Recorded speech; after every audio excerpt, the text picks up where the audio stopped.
Hi friends, how are you? કેમ છો બધા? મજામાં? આજે આપણે ચેપ્ટર 4 રાસાયણિક ગતિકી કેમિકલ કાઇનેટિક્સ એનું આપણે રિવિઝન છે કરવાનું છે.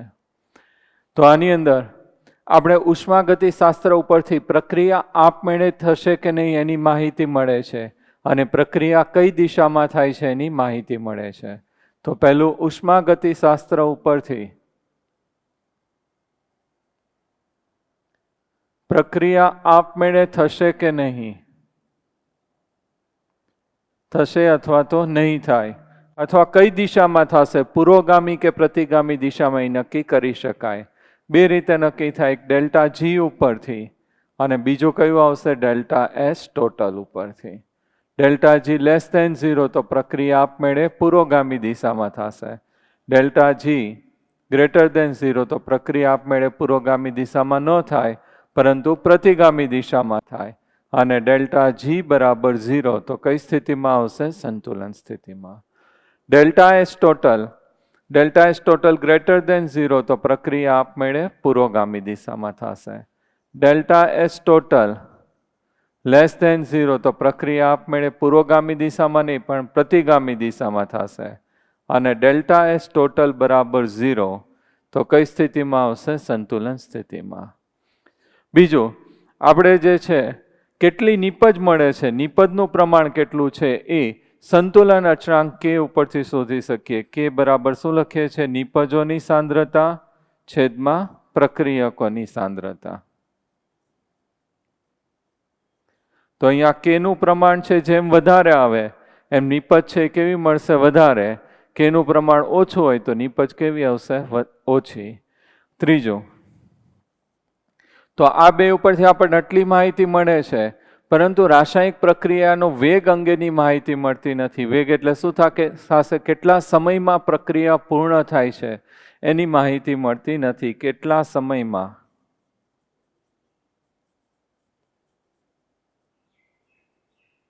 પ્રક્રિયા પૂર્ણ થાય તે માહિતી આપણને મળતી નથી. તો એના માટે આપણે જે અભ્યાસ કરીએ છીએ એને શું કહેવામાં આવે છે? રાસાયણિક ગતિકી.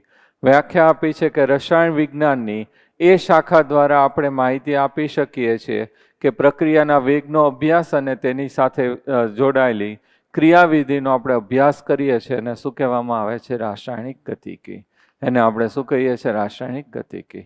ઓકે, રાસાયણિક ગતિકી છે એને ઇંગ્લિશમાં આપણે કેમિકલ કાઇનેટિક્સ કહીએ છીએ.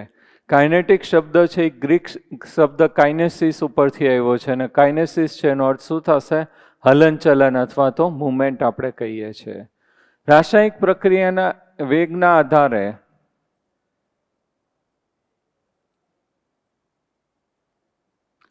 ત્રણ વિભાગના આપણે વર્ગીકૃત કરીએ છીએ. ખૂબ ઝડપી થતી પ્રક્રિયા. તો ઝડપી થતી પ્રક્રિયા છે એની અંદર આપણે આયોનિક પ્રક્રિયા બધી છે અથવા તટસ્થીકરણ પ્રક્રિયા એ કેવી થશે? ઝડપી પ્રક્રિયા થશે. AgNO3 plus NaCl. તો આ બેને ભેગા કરો એટલે તરત જ શું બની જશે? AgCl plus NaNO3. તો આ જે આયનિક પ્રક્રિયા છે કેવી થશે? ખૂબ ઝડપી પ્રક્રિયા છે થશે. બીજી આવે છે ખૂબ ધીમી પ્રક્રિયા. એમાં આપણે અભ્યાસ કરી નાખ્યું છે ક્ષારણ. લોખંડને કાટ લાગવો એ પ્રક્રિયા કેવી થશે? ખૂબ ધીમી પ્રક્રિયા થશે. Radio active reaction.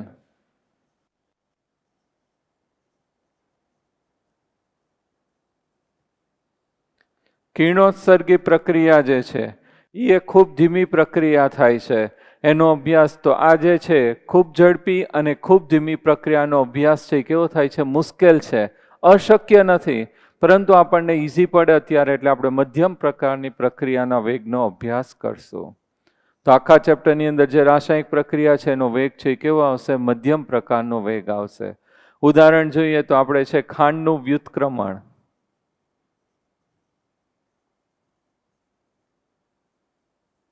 તો આ જે છે એ મધ્યમ પ્રકારના વેગથી પ્રક્રિયા થાય છે. તો રાસાયણિક પ્રક્રિયાને ત્રણ રીતે આપણે વર્ગીકૃત છે એ કરી શકીએ છીએ. ખૂબ ઝડપી પ્રક્રિયા, મધ્યમ પ્રકારના વેગથી થઈ પ્રક્રિયા અને ધીમી પ્રક્રિયા. આની અંદર આયોનિક પ્રક્રિયા આવશે, ખાંડનું વ્યુત્ક્રમણ અને આની અંદર ક્ષારણ અને રેડિયો એક્ટિવ રિએક્શન. તો આપણે કયો અભ્યાસ કરવાનો છે? મધ્યમ પ્રકારની પ્રક્રિયાનો વેગ. કોઈ એક રાસાયણિક પ્રક્રિયા છે, એની અંદર પ્રક્રિયકનું શેમાં રૂપાંતર થાય છે? નિપજમાં. પ્રક્રિયકને આપણે રિએક્ટન્ટ કહીએ છીએ અને નિપજને શું કહેશું? પ્રોડક્ટ. અહીંયા ઇંગ્લિશ વર્ડ જ યુઝ કરશું. તો રાસાયણિક પ્રક્રિયામાં રિએક્ટન્ટ છે એનું શેમાં રૂપાંતર થાય છે? પ્રોડક્ટમાં. રાસાયણિક પ્રક્રિયા થાય એટલે રિએક્ટન્ટ જે છે પ્રક્રિયકની સાંદ્રતા છે એ શું થશે? ઘટશે. અને નિપજ જે છે એની સાંદ્રતામાં શું થશે? વધારો થશે. તો અહીંયા આપણે જે રાસાયણિક પ્રક્રિયા લઈએ છીએ એનો શરૂઆતનો સમય T1 લઈએ તો T1 સમયે પ્રક્રિયકોની સાંદ્રતા R1 અને નિપજોની સાંદ્રતા છે એ શું થશે? P1. T2 સમયે પ્રક્રિયકોની સાંદ્રતા ઘટીને શું થશે?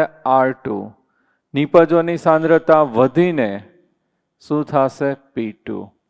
તો રાસાયણિક પ્રક્રિયાનો વેગ બરાબર આ બેનો આપણે તફાવત લેવો પડશે. R2 minus R1. આપણે ફિઝિક્સમાં કેમ વેગ બરાબર કાપેલું અંતર છેદમાં સમય લઈએ છીએ, તો અહીંયા સાંદ્રતામાં થતો ફેરફાર છેદમાં શું લેવાનો છે? સમય. તો આપણે અહીંયા જે છે R2 માઇનસ શું લઈએ છીએ? R1. R2 minus R1. Final minus initial, અંતિમ માઇનસ પ્રારંભિક.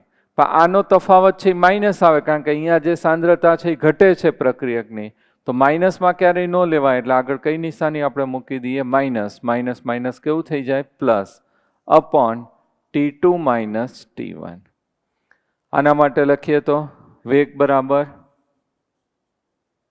P2 માઇનસ P1 અપોન શું આવશે? T2 minus T1. Square bracket છે એ શું દર્શાવે છે? સાંદ્રતા. સ્ક્વેર બ્રેકેટ જે છે એ શું દર્શાવશે? સાંદ્રતા. તો અહીંયા આપણે લખીએ તો આખું સમીકરણ બેને ભેગા જ લખીએ. વેગ બરાબર minus delta R upon delta T. અને આના માટે લખાય તો વેગ બરાબર delta P upon delta T. બેને સાથે પણ લખી નખાય. તમને એમ થાય કે મારે જુદું નથી લખવું, કારણ કે આમાં જેટલી સાંદ્રતા ઘટે એટલી જ ઓલાની સાંદ્રતા છે એ શું થશે? વધશે. હવે અહીંયા જે છે કોઈ પણ રાસાયણિક પ્રક્રિયા થાય એનો વેગ છે એ પ્રક્રિયા શરૂ થઈને પ્રક્રિયા પૂર્ણ થાય ત્યાં સુધી સમાન નહીં રહે. એની અંદર વેગમાં છે એ શું થશે? વધારો ઘટાડો થશે. ઘરેથી સ્કૂટર લઈને સ્કૂલે આપણે પહોંચીએ તો સ્કૂટર છે એ ઘરેથી નીકળો ત્યારે સ્લો હોય, પછી રસ્તામાં ફાસ્ટ થાય, સ્પીડ બ્રેકર આવે એટલે સ્લો થાય, પાછું ફાસ્ટ થાય. તો એનો વેગ છે એ વધઘટ થાય. એમ રાસાયણિક પ્રક્રિયાનો વેગ છે એની અંદર શું થશે? વધારો અને ઘટાડો થશે. એટલે આપણે જે વેગ લઈએ છીએ એ કેવો લેવો પડશે? સરેરાશ વેગ છે એ લઈએ છીએ. તો અહીંયા આપણે વેગ જે છે એની જગ્યાએ આપણે સરેરાશ વેગ લઈએ તો વેગ એટલે R અને કયો વેગ લઈએ છીએ? એવરેજ. એટલે શું થશે? સરેરાશ. Minus delta R upon delta T બરાબર ડેલ્ટા P અપોન શું થઈ જશે? Delta T. તો રાસાયણિક પ્રક્રિયાનો વેગ પણ કયો વેગ લેવાનો છે? સરેરાશ વેગ બરાબર minus delta R upon delta T બરાબર delta P upon delta T. અહીંયા આપણે એને ગ્રાફથી પણ સમજાવી શકાય. તો ગ્રાફ આપણે આ રીતે લઈએ છીએ: સાંદ્રતા વિરુદ્ધ સમય.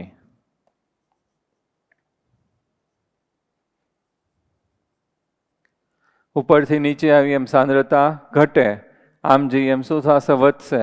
અને આમ જઈએ એમ સમયમાં શું થશે? વધારો થાય. તો અહીંયા પ્રક્રિયકોની સાંદ્રતા છે એ શું થાય છે? ઘટે છે. પ્રક્રિયકોને આપણે શું કહીએ છીએ? રિએક્ટન્ટ. અહીંયા હશે ત્યાંથી એમાં શું થશે? સમય જાય એમ ઘટાડો. નિપજ જે છે એ શૂન્ય હોય, એમાંથી સાંદ્રતા છે એ શું થશે? વધશે. તો આ શું થઈ જશે? પ્રોડક્ટ. તો રિએક્ટન્ટ છે એની સાંદ્રતામાં શું થશે? ઘટાડો. પ્રક્રિયક છે એની સાંદ્રતામાં શું થશે? વધારો. તો આપણે આ લેખા કયો લીધો છે? સાંદ્રતા વિરુદ્ધ સમય. ક્લિયર? તો અહીંયા જે છે આપણે રાસાયણિક પ્રક્રિયાનો વેગ છે, પણ કયો વેગ લઈએ છીએ? સરેરાશ વેગ બરાબર minus delta R upon delta T બરાબર delta P upon delta T. પ્રક્રિયકોની સાંદ્રતા ઘટે છે, નિપજોની સાંદ્રતા વધે છે. હવે આપણે સરેરાશ વેગનું છે સૂત્ર તાર્યું. તે પ્રક્રિયા શરૂ કરી અને પૂર્ણ કરીએ ત્યારે આપણે પ્રક્રિયાનો વેગ છે નક્કી કરી શકીએ. પણ હવે આપણે કોઈ પણ સમયે પ્રક્રિયાનો વેગ નક્કી કરવો છે. તમે ઘરેથી નીકળ્યા પછી 5 મિનિટ પછી, 10 મિનિટ પછી, 15 મિનિટ પછી, 20 મિનિટ પછી, એવી રીતે રાસાયણિક પ્રક્રિયા શરૂ થયા પછી કોઈ પણ સમયે આપણે પ્રક્રિયાનો વેગ છે નક્કી કરવો હોય તો એના માટે એને ત્વરિત પ્રક્રિયાનો વેગ કહેવામાં આવે છે, અથવા તો આર ઇન્ટસ્ટિનિયસ આપણે કહીએ છીએ ઇંગ્લિશમાં. તો એને આપણે ગ્રાફથી સમજીએ. તો અહીંયા સાંદ્રતા વિરુદ્ધ આલેખ તો સમયનો જ લેવાનો છે. જો આપણો આ જે આલેખ હતો સાવ સાદું છે, પણ ખાસ ધ્યાનથી સમજજો. આ સાંદ્રતા, સમય, પ્રક્રિયકોની સાંદ્રતા છે એ શું થાય છે? ઘટે છે. નિપજોની સાંદ્રતા છે એ શું થાય છે? વધે છે. તો અહીંયા પ્રક્રિયક અને નિપજ બંનેના ગ્રાફ છે એ જુદા પાડી દઈએ. પહેલા આપણે જે છે એ પ્રક્રિયક માટે લઈએ, સાંદ્રતા વિરુદ્ધ સમય. પ્રક્રિયકો જે છે એની સાંદ્રતા છે એ શું થશે? ઘટશે. તો અહીંયા શું આવશે? આર. પ્રક્રિયકોની સાંદ્રતામાં શું થાય છે? ઘટાડો થાય છે.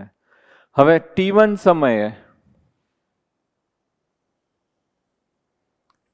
સમયે આની સાંદ્રતા જે છે એ શું થશે?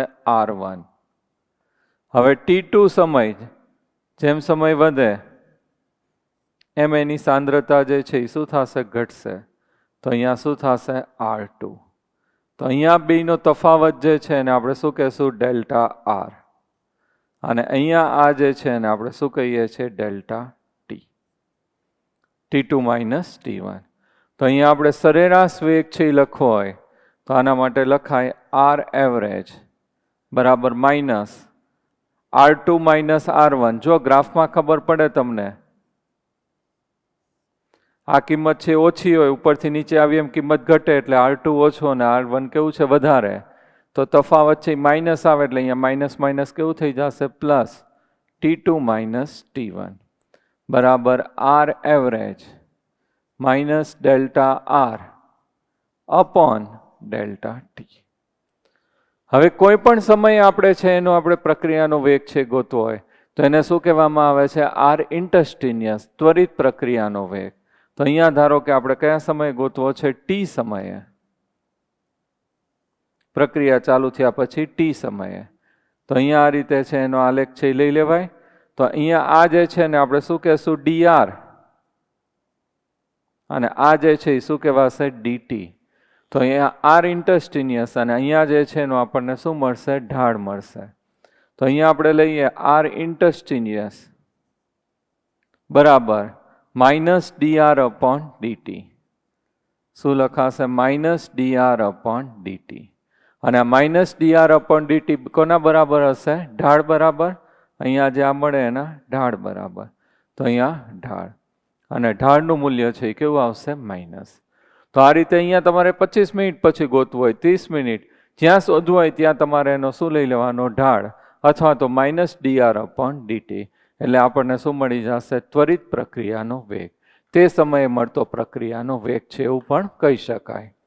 હવે આપણે જે છે નિપજો માટે લઈએ તો નિપજ જે છે એની સાંદ્રતામાં શું થાય છે? ઘટાડો. તો આપણો નિપજની સાંદ્રતામાં છે એ શું થશે? વધારો. તો આ લેખ આવશે. તો એના માટે સમજીએ.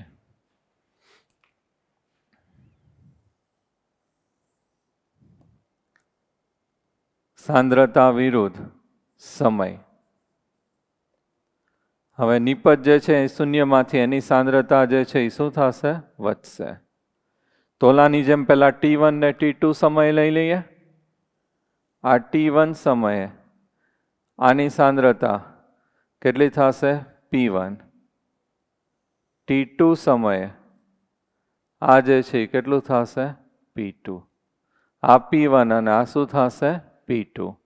અહીંયા બેનો તફાવત જે છે એને શું કહેવાશે? Delta T. T2 minus T1. અને અહીંયા P1 માઇનસ P2, એટલે આ જે છે એ શું કહેવાશે? ડેલ્ટા પી. ક્લિયર? ઓલાની જેમ જ આપણે લખાશે. હવે અહીંયા આપણે લખીએ આર એવરેજ. આના માટે આ જે છે આપણે કિંમત જે છે અહીંયા લીધું ડેલ્ટા પી. તો એના માટે જે છે આપણે લખીએ આર એવરેજ બરાબર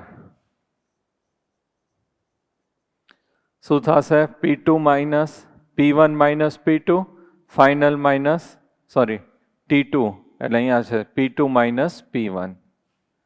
P2 minus P1 upon T2 minus T1. તો ડેલ્ટા પી અપોન ડેલ્ટા ટી. હવે કોઈ પણ સમયે આપણે ગોતીએ, ટી સમયે આપણે ગોતવું છે, ત્વરિત આપણે કહીએ છીએ.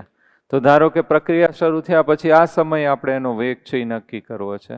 તો ટી સમયે તો અહીંયા એનો આપણે ઢાળ લઈ લેવાય અને આ રીતે એનું સ્પર્શક મળશે.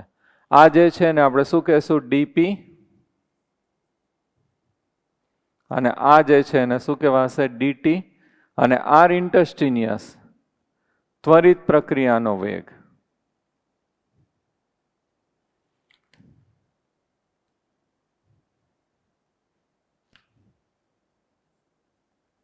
બરાબર ડીપી અપોન ડીટી, અથવા તો એનો ઢાળ. ઢાળ છે કેવો આવશે? પોઝિટિવ. ઢાળ કેવો આવશે? પોઝિટિવ. ક્લિયર? તો આ રીતે છે કોઈ પણ સમયે રાસાયણિક પ્રક્રિયા થાય ત્યારે પ્રક્રિયક અને નિપજની વેગ છે એ આપણે શોધી શકાય. હવે અહીંયા આપણી પાસે આર એવરેજ લઈએ કે આર ઇન્ટસ્ટિનિયસ લઈએ? અહીંયા આપણે આર એવરેજ લઈએ તો સાંદ્રતામાં ફેરફાર છેદમાં શું આવશે? સમય. તો સાંદ્રતા જે છે આપણે આનો એકમ લઈએ પ્રક્રિયાના વેગ માટે. તો સાંદ્રતાનો ફેરફાર એટલે સાંદ્રતા આપણે શેમાં લઈએ? મોલ પ્રતિ લીટર. અને સમય જે છે એ કયા એકમમાં લઈએ છે? સેકન્ડમાં. તો એકમ જે છે એ કયો થઈ જશે? Mall litre inverse second inverse.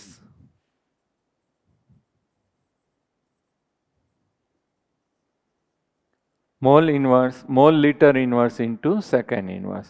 અત્યારે આપણે સાંદ્રતા લીધી છે, પરંતુ એની જગ્યાએ છે વાયુરૂપ સ્વરૂપમાં હોય તો શું લખાશે? એટમોસ્ફિયર.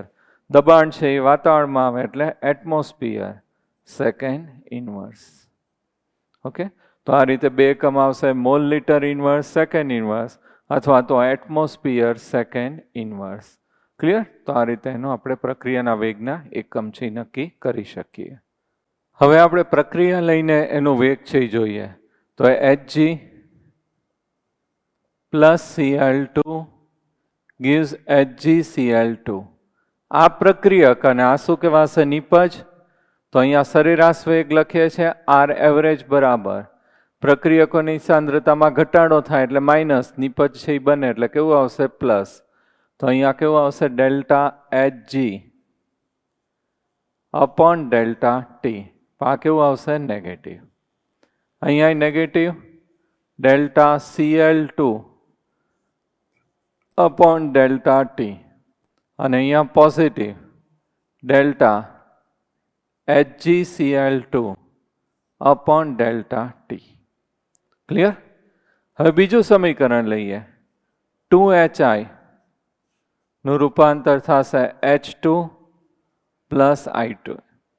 આના માટે લખીએ સરેરાશ વેગ પ્રક્રિયક. હવે અહીંયા બધામાં મોલ સંખ્યા છે કેટલી છે? 1 હતી.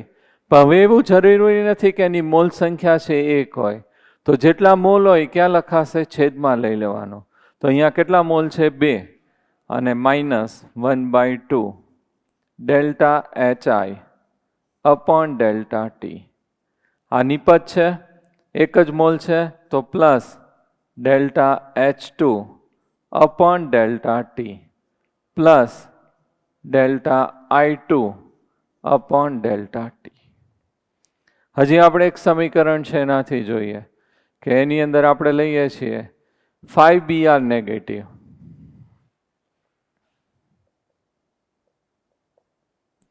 5Br plus BrO3 negative plus 6H positive. આ બધા છે એને શું કહેશું? પ્રક્રિયક. હવે શું મળશે? નિપજ 3Br2 પ્લસ 3H2O. આના માટે મારે સમીકરણ લખવું હોય તો આર એવરેજ બરાબર -1/5 ડેલ્ટા. 5 મોલ છે એટલે 1/5 તત્વયોગ મિતીય કહેવાય, એને આપણે ધ્યાનમાં લઈએ છીએ. Delta Br negative upon delta T. 1 mall minus delta BrO3 negative upon delta T. અહીંયા 6 mall -1/6 delta H positive upon delta T. હવે આ plus 1/3 delta BR2 upon delta T 3 मोल અને plus 1/3 delta H2O upon delta T। રિએક્ટન્ટમાં કેવી sign આવશે? Negative. પ્રોડક્ટમાં કેવી આવશે? Positive. અને mall સંખ્યા છે ક્યાં લખાશે? છેદમાં. અહીંયા મોલ સંખ્યા 1 હોય એટલે આપણે દર્શાવતા નથી. 1/1 એટલે શું થઈ જશે? 1. ક્લિયર? રાસાયણિક પ્રક્રિયા છે એના વેગને અસર કરતા પરિબળો. તો એની અંદર 5 મુદ્દા આપ્યા છે. પદાર્થની અવસ્થા અને સપાટીનું ક્ષેત્રફળ. તો પદાર્થની અવસ્થા છે ઘન, પ્રવાહી અને વાયુ. તો એમ જેમ છે ઘન કરતા પ્રવાહી, પ્રવાહી કરતા વાયુમાં પ્રક્રિયાનો વેગ છે એ શું થશે? વધશે. સપાટીનું ક્ષેત્રફળ જેમ વધે એમ પ્રક્રિયાનો વેગ છે વધશે. દ્રાવણની સાંદ્રતા, સાંદ્રતા વધારે તો પ્રક્રિયાનો વેગ છે એ શું થશે? વધશે. પ્રણાલીનું તાપમાન, તો તાપમાન વધારતા સામાન્ય રીતે પ્રક્રિયાનો વેગ છે એ શું થશે? વધશે. પરંતુ ઉષ્મા શોષક અને ઉષ્માક્ષેપક બંનેની અંદર તમારે જોવું પડે. ઉષ્મા શોષક પ્રક્રિયાઓ એની અંદર તાપમાન વધારો તો શું થશે? નિપજનું પ્રમાણ છે વધશે. અને ઉષ્માક્ષેપક પ્રક્રિયાની અંદર જે છે તાપમાનનો ઘટાડો કરતા પ્રક્રિયાનો વેગ છે એ શું થશે? વધશે. પ્રણાલીનું દબાણ, તો દબાણ જે છે એની અંદર પ્રક્રિયાનું દબાણ વધારે એમ રાસાયણિક પ્રક્રિયાનો વેગ છે વધશે. અને ઉદ્દીપકની અસર, તો ઉદ્દીપકની હાજરીમાં છે રાસાયણિક પ્રક્રિયાનો વેગ છે વધે છે. તો આ રીતે એને અસર કરતા 5 મુદ્દાઓ આપણને પરિબળો છે આપેલા છે. ઓકે. હવે વેગ અભિવ્યક્તિ અને વેગ અચળાંક. સામાન્ય રીતે આપણે કીધું કે સાંદ્રતા વધે એમ રાસાયણિક પ્રક્રિયાનો વેગ છે એ શું થશે? વધશે. અને સાંદ્રતા ઘટે એમ રાસાયણિક પ્રક્રિયાનો વેગ છે એ શું થશે? ઘટશે. ધારો કે આપણી પાસે આ રીતે સામાન્ય સમીકરણ આપણે લઈએ, AA plus BB gives CC plus DD. Small ABCD જે છે એના શું છે? તત્વ યોગમિતીય, એટલે કે એની મોલ સંખ્યા છે એ દર્શાવે છે. તો અહીંયા રાસાયણિક પ્રક્રિયાનો વેગ સમપ્રમાણ A અને B શું થશે? B. A અને B શું થશે? B. પણ આ જે A અને B જે આપણે ઘાત લખીએ છીએ એ આના તત્વ યોગમિતીય હોય પણ ખરા અને ન પણ હોય. એટલે આપણે એ લોકો અહીંયા શું લખી નાખે છે? X અને Y. એ એના તત્વ યોગમિતીય હોય પણ ખરા અથવા ન પણ હોય. X અને Y છે કઈ રીતે નક્કી થાય? પ્રાયોગિક રીતે છે એ નક્કી થાય છે. એટલે ઘણીવાર છે એના તત્વ યોગમિતીય X અને Y હોય પણ ખરા અથવા તો ન પણ હોય. અહીંયા જે છે સમપ્રમાણની નિશાની દૂર કરીએ તો વેગ બરાબર K A⁻X ઇન્ટુ B⁻Y. કે જે છે એ સમપ્રમાણતા છે. સમપ્રમાણતા આપણે અચળાંક કહીએ છીએ. અને અહીંયા એને આપણે સમપ્રમાણતા અચળાંકને શું કહેવામાં આવે છે? વેગ અચળાંક. એને આપણે શું કહીએ છીએ? એનો વેગ અચળાંક. હવે આને આપણે આ રીતે પણ લખી શકીએ. વેગ છે એની જગ્યાએ શું લખાય? -dr/dt બરાબર K A⁻X into B⁻Y. Clear? તો સમીકરણ છે આપણે આ રીતે લખી શકાય. આ જે સમીકરણ છે ને વિકલનીય વેગ સમીકરણ કહેવામાં આવે છે. આ સમીકરણ છે ને આપણે શું કહીએ છીએ? વિકલનીય વેગ સમીકરણ કહેવામાં આવે છે.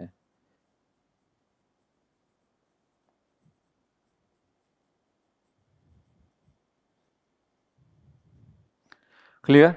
તો અહીંયા આપણે સામાન્ય સમીકરણ છે એ કયું લીધું છે? AA plus BB gives CC plus DD. અહીંયા જે છે વેગ સમપ્રમાણ A⁻X અને B⁻Y. આ X અને Y જે છે આ A અને B તત્વ યોગમિતીય હોય પણ શકે અથવા ન પણ હોઈ શકે. એ કઈ રીતે નક્કી થશે? પ્રાયોગિક રીતે. અને વેગ છે અહીંયા સમપ્રમાણ નિશાની દૂર કરીએ તો સમપ્રમાણતા અચળાંક કયો મૂકીએ છીએ? K. અને K ને શું કહેવામાં આવે છે? વેગ અચળાંક. વેગની જગ્યાએ લખી શકાય -dr/dt બરાબર K A⁻X ઇન્ટુ B⁻Y.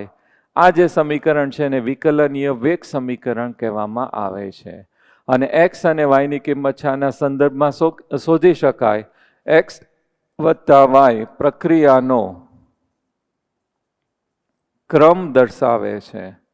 તો પ્રક્રિયાનો ક્રમ ટોપિક આપ્યો છે એમાં શું થશે? X વત્તા Y રાસાયણિક પ્રક્રિયાનો ક્રમ અથવા તો ઓર્ડર ઓફ રિએક્શન દર્શાવે છે.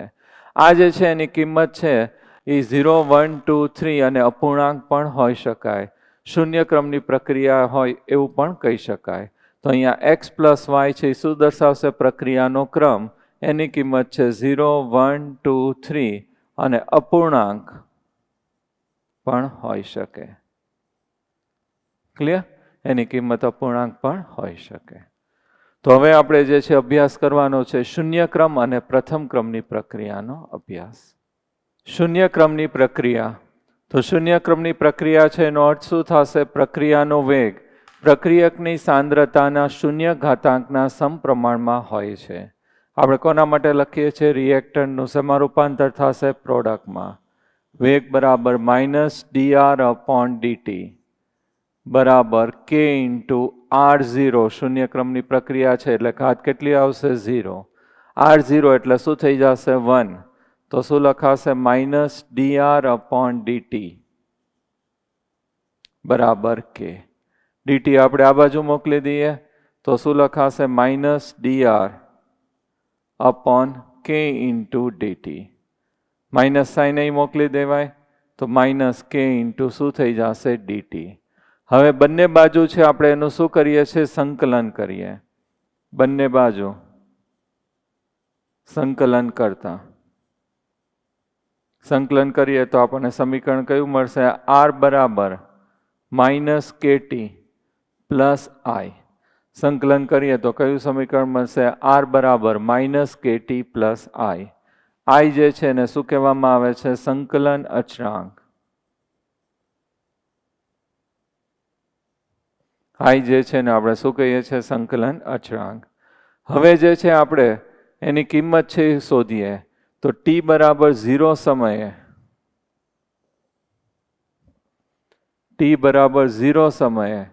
તો r બરાબર શરૂઆતની સાંદ્રતા શું થઈ જશે? r0. t બરાબર 0 સમય એટલે પ્રક્રિયા ચાલુ નથી થઈ ત્યારે શરૂઆતની સાંદ્રતા r0 હશે. તો આ સમીકરણ મૂકી દઈએ તો r ની જગ્યાએ શું લખાશે? r0.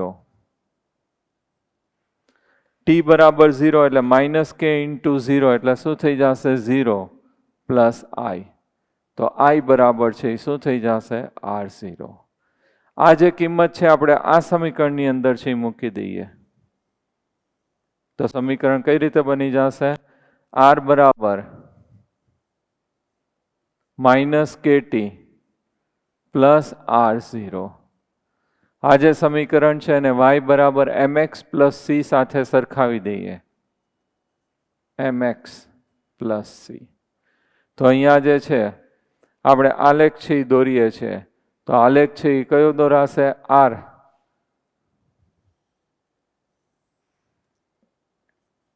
વિરુદ્ધ સાંદ્રતા r વિરુદ્ધ કયો આવશે? t. x એટલે કયું લેશું? t. તો r વિરુદ્ધ છે સાંદ્રતા વિરુદ્ધ સમયનો આલેખ આવશે. આલેખ છે એ કેવું મળશે? સીધી રેખા. આંતરછેદનું મૂલ્ય શું દર્શાવશે? r0. અને ઢાળ છે અહીંયા આપણને મળશે અને અહીંયા કેવી કિંમત આવશે? -k. ઢાળ બરાબર -k. ક્લિયર? તો r વિરુદ્ધ છે સમય સાંદ્રતા વિરુદ્ધ સમયનો આલેખ લીધો. આંતરછેદનું મૂલ્ય શું દર્શાવશે? r0 અને ઢાળ બરાબર આપણને અહીંયા શું મળશે? -k. આ સમીકરણ જે છે એને આપણે ગોઠવીએ તો અહીંયા kt ને આ બાજુ લઈ જઈએ તો kt બરાબર કયું થશે? r0 - r આપણને સમીકરણ મળશે અને t બરાબર r0 - r/k. તો આ શૂન્ય ક્રમની પ્રક્રિયાનું સમીકરણ છે. આને શું કહેવાશે? શૂન્ય ક્રમની પ્રક્રિયાનું સમીકરણ કહીએ છીએ. હવે શૂન્ય ક્રમની પ્રક્રિયાના બે ઉદાહરણ આપ્યા છે. એક તો અમોનિયા જે છે એનું આપણે જે છે પ્લેટિનમની સપાટી ઉપર વિઘટન. તો 2 moles of NH3 વાયુ સ્વરૂપ. ઉદ્દીપક કયો વાપરે છે? Platinum solid. સામાન્ય રીતે વિષમાંક પ્રણાલીની અંદર આપણને આ જોવા મળે છે. શૂન્ય ક્રમની પ્રક્રિયા ક્યાં જોવા મળશે? ખાસ યાદ રાખજો MCQ માટે. વિષમાંક પ્રણાલીની અંદર જોવા મળે છે. એટલે આ વાયુરૂપ અને આ ઘન અવસ્થા એટલે વિષમાંક પ્રણાલી થઈ ગઈ. N2 + 3 moles of H2. તો અમોનિયા વાયુ જે છે એનું પ્લેટિનમની સપાટી ઉપર શું થાય છે? વિઘટન. અહીંયા દબાણ અને તાપમાન છે ઊંચું રાખીએ છીએ 1130 કેલ્વિન તાપમાન, અને ખૂબ ઊંચા દબાણે પ્રક્રિયા કરી એટલે કેવી થશે? શૂન્ય ક્રમની. શરૂઆતમાં પ્રક્રિયા છે એ શૂન્ય ક્રમની નહીં હોય, પણ ખૂબ ઊંચું દબાણ હોય એટલે પ્લેટિનમની સપાટી ઉપર અમોનિયાનું અધિશોષણ થઈ જાય, સપાટી આખી ભરાઈ જાય, પછી ગમે એટલો અમોનિયા પસાર કરીએ તો અધિશોષણ નહીં થાય, એટલે પ્રક્રિયા છે હવે કેવી થઈ જશે? શૂન્ય ક્રમની થશે. ખાસ ધ્યાન રાખજો, શરૂઆતથી શૂન્ય ક્રમ નહીં હોય, શરૂઆતમાં પ્રક્રિયા થશે પણ દબાણ ઊંચું હોય એટલે આખી એની સપાટી છે રોકાઈ જાય, પછી ગમે એટલો અમોનિયા પસાર કરીએ તો અધિશોષણ નહીં થાય, એટલે પ્રક્રિયા કેવી થઈ જશે? શૂન્ય ક્રમની થશે. બીજું ઉદાહરણ આપ્યું છે HI, હાઇડ્રોજન આયોડાઇડ. તો આ 2HI નું કોની સપાટી ઉપર કરીએ છીએ? ગોલ્ડની સપાટી ઉપર છે પસાર કરીએ, ત્યાંનું વિઘટન થશે અને શું મળશે? H2 + I2. આ બધું વાયુ સ્વરૂપ હોય અને ગોલ્ડ છે કેવું આવશે? ઘન અવસ્થામાં. એટલે એ પણ છે કેવી પ્રણાલી થશે? વિષમાંક પ્રણાલીનું ઉદાહરણ છે એ થશે. ક્લિયર? હવે જે છે આપણે અર્ધ આયુષ્યનું સમીકરણ છે તારવીએ.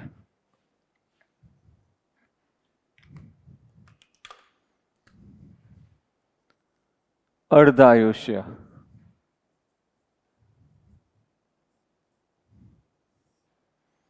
અર્ધ આયુષ્ય કોને કહેવાય?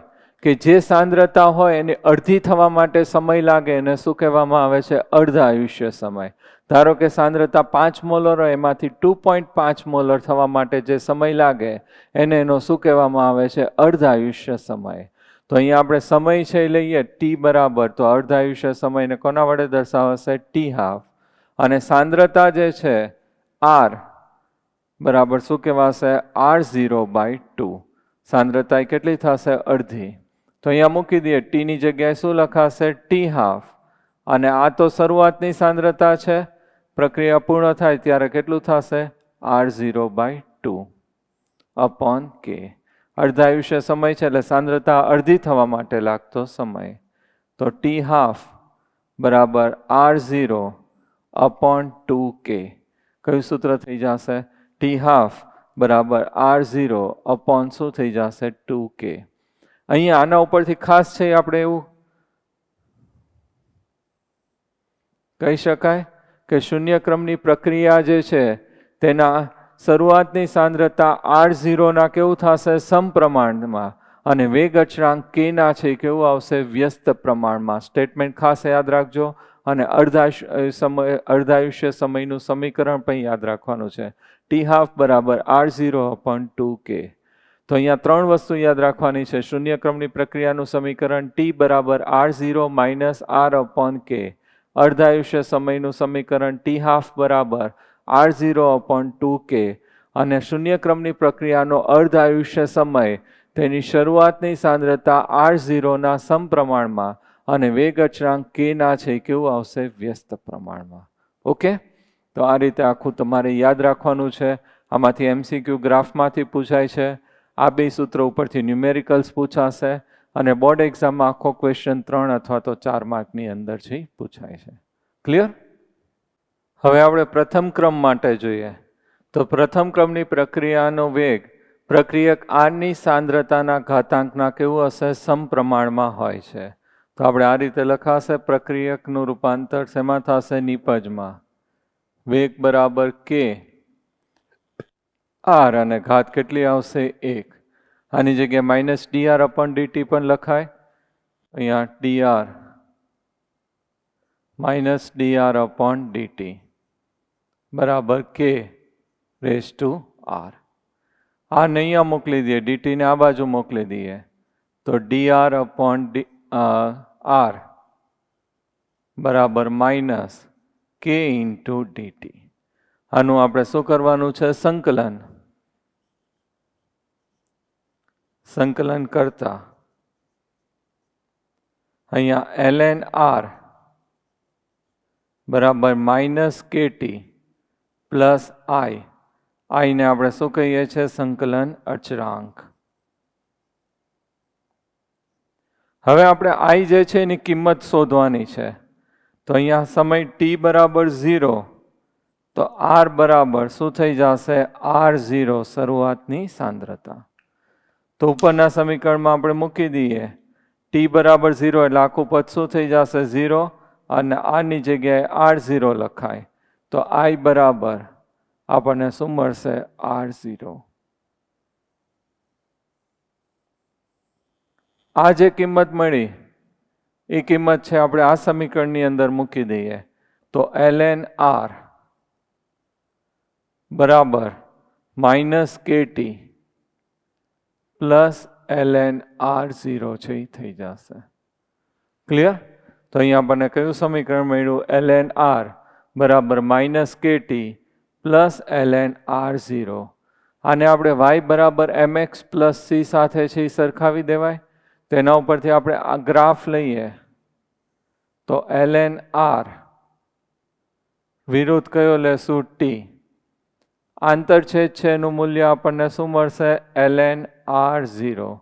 આંતરછેદનું મૂલ્ય શું મળશે ln r0 અને ઢાળ બરાબર આપણને શું મળે છે -k. ક્લિયર? તો આ જે છે આપણને પહેલો ગ્રાફ મળ્યો. ટોટલ અહીંયા આપણે 3 ગ્રાફ છે એ કરવાના છે. તો પહેલો ગ્રાફ છે આપણે અહીંયા લીધો. હવે આપણે જે છે આને આ રીતે હું લખું ln r0 જે છે એને આપણે અહીંયા આ બાજુ લખીએ તો શું લખાય ln r minus ln r0 બરાબર માઇનસ શું થઈ જશે kt. હવે આ જે છે માઇનસ એટલે આ રીતે લખાય ln r અને છેદમાં લખી નખાય r0 બરાબર -kt. આને હવે આપણે જે છે બંને બાજુ પ્રતિઘાતાંક લેતા પ્રતિઘાતાંક લઈએ તો સમીકરણ શું મળશે r બરાબર r0 r/r0 અને આ શું થઈ જશે ln નીકળી જાય એટલે r/r0 -kt. અને આ બાજુ ગુણાકારમાં પણ લખી નખાય. તો આ એનું પૂર્વઘાતાંકીય સમીકરણ કહેવામાં આવે છે. ખાસ યાદ રાખજો MCQમાં પૂછાય છે. આ એનું શું થઈ જશે પૂર્વઘાતાંકીય સમીકરણ છે કહેવામાં આવે છે. ક્લિયર? હવે જે છે આપણે સમીકરણ છે એની અંદર આપણે ln છે કાઢી નાખીએ તો શું લેવાશે log લેવાશે. તો ln કાઢી નાખીએ તો આપણે અહીંયા લખીએ. હવે આ જે સમીકરણ છે એની અંદર આપણે ln છે એની જગ્યાએ log લખીએ તો શું લખાશે 2.303 log r/r0 બરાબર -kt. 2.303 આ બાજુ વયું જાય log r/r0 બરાબર -kt upon 2.303 થઈ ગયું. હવે આપણે આને સરખાવીએ y બરાબર શું થશે mx પ્લસ c. તો અહીંયા આપણી પાસે આ જે છે એ શું થશે y અક્ષ ઉપર લઈએ છીએ આ c પ્લસ mx. તો અહીંયા તો આ કિંમત છે એ પ્લસ શું લખાશે 0. તો આપણે ગ્રાફ છે આનો ડ્રો કરીએ log r/r0 x અક્ષની કિંમત તો કેવી છે 0 તો અહીંયાથી ચાલુ થઈ જશે. વિરુદ્ધ કયો લઈએ છે t અહીંયા. તો અહીંયા log r/r વિરુદ્ધ કયો લઈએ છે t અને આ જે કિંમત છે કેવી થશે 0 થશે. અને ઢાળ જે છે એનું મૂલ્ય કયું આવશે -k upon 2.303. તો આ રીતે આપણને છે એ મળશે log r0 upon r. આલેખ છે આપણને આ રીતે મળશે અને ઢાળ બરાબર -k upon 2.303. હવે આ જે સમીકરણ છે એની અંદર આપણે આને જુદા પાડીને લખીએ તો કઈ રીતે લખાય log r minus log r0 બરાબર -kt upon 2.303. અને અહીંયા આપણે log આ જે છે એને આ બાજુ લઈ આવીને આને આ બાજુ લઈ જઈએ અથવા તો આપણે એમને રાખીએ અને આ સાઈડ શિફ્ટ કરી નાખીએ તો log r બરાબર -kt upon 2.303 plus log r0.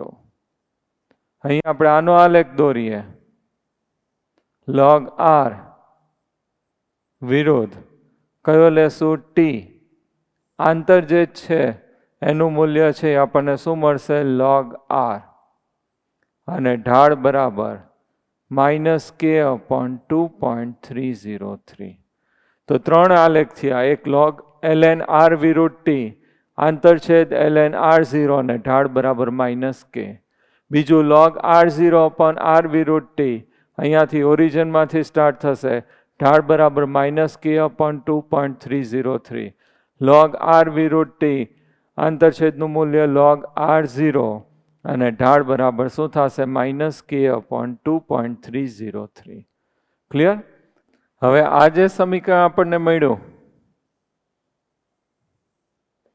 તો આ જે સમીકરણ છે એમાં KT ને આ બાજુ મોકલી દઈએ તો કઈ રીતે સમીકરણ બનશે? KT/2.303 બરાબર log r0 minus log r. તો આને કઈ રીતે લખાશે? KT/2.303 log r0/r. હવે T બરાબર 2.303/k log r0/r. આ જે સમીકરણ છે એને પ્રથમ ક્રમની પ્રક્રિયાનું સમીકરણ કહેવામાં આવે છે. K બરાબર 2.303/k log r0/r. તો ખાસ જો સ્ટાર્ટ ક્યાંથી કર્યું? તો પ્રથમ ક્રમ માટે પ્રક્રિયકનું રૂપાંતર નિપજમાં. ઘાત કેટલી આવશે? 1. વેગ બરાબર k × r. -dr/dt બરાબર k × r. -dr/r બરાબર -k × dt. સંકલન કરતા ln r બરાબર -kt + i. i એટલે શું થશે? સંકલન અચળાંક. t બરાબર 0 તો r બરાબર શું થશે? r0. i બરાબર જે છે આપણે અહીંયા t બરાબર છે 0 એટલે અહીંયા આખું આ પદ 0 થઈ ગયું તો r બરાબર શું મળશે? ln r0. આ સમીકરણમાં મૂકી દીધું આપણા સમીકરણમાં. તો ln r બરાબર -kt + ln r0. ln r વિરુદ્ધ t નો આલેખ છે સીધી રેખા, આંતરછેદનું મૂલ્ય ln r0 અને ઢાળ બરાબર -k. અહીંયા જે છે હવે આપણે ln r માઇનસ આને આ સાઈડ શિફ્ટ કર્યું, -ln r0 બરાબર -kt. તો ln r માઇનસ છે તો r/r0 બરાબર -kt. પ્રતિઘાતાંક લેતા r/r0 બરાબર e⁻ એને પૂર્વ ઘાતાંકીય સમીકરણ કહેવામાં આવે છે. ln દૂર કર્યું અહીંયા તો 2.303 log r0/r બરાબર -kt. log r/r0 બરાબર -kt + 2.303 + 0 y = mx + c સાથે સરખાવી દીધું તો log r0/r વિરુદ્ધ t નો આલેખ અહીંયા જ ઓરિજિનમાંથી સ્ટાર્ટ થશે અને ઢાળ બરાબર -k/2.303. હવે આ જે સમીકરણ છે એની અંદર આપણે log r -log r0 બરાબર -kt/2.303 આને આપણે આ સાઈડ શિફ્ટ કરી નાખ્યું એટલે પ્લસ થઈ ગયું. તો log r બરાબર -kt/2.303 + log r0. Graph log r વિરુદ્ધ t નો તો સીધી રેખા, આંતરછેદનું મૂલ્ય log r0 અને ઢાળ બરાબર -k/2.303. આ જે સમીકરણ છે એની અંદર KT ને આ બાજુ લઈ આવ્યા તો KT/2.303 બરાબર log r0 minus log r અને KT/2.303 બરાબર log r0/r. t ને સૂત્રનો કરતા બનાવ્યો તો t બરાબર 2.303/k log r0/r ને પ્રથમ ક્રમની પ્રક્રિયાનું સમીકરણ કહેવામાં આવે છે.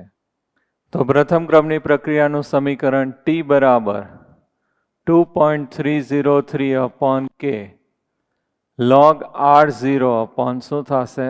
r. હવે ત્રણ ઉદાહરણ છે એ લોકો આપ્યા છે પ્રથમ ક્રમની પ્રક્રિયાના. પહેલું આપ્યું છે ઇથિન છે એનું શું કરીએ છીએ? હાઇડ્રોજિનેશન. તો ઇથિન એટલે CH2 double bond CH2 plus H2 convert into CH3 શેમાં રૂપાંતર થશે? ઇથેનમાં. તો પ્રક્રિયા છે એ કયા ક્રમની થશે? પ્રથમ ક્રમની.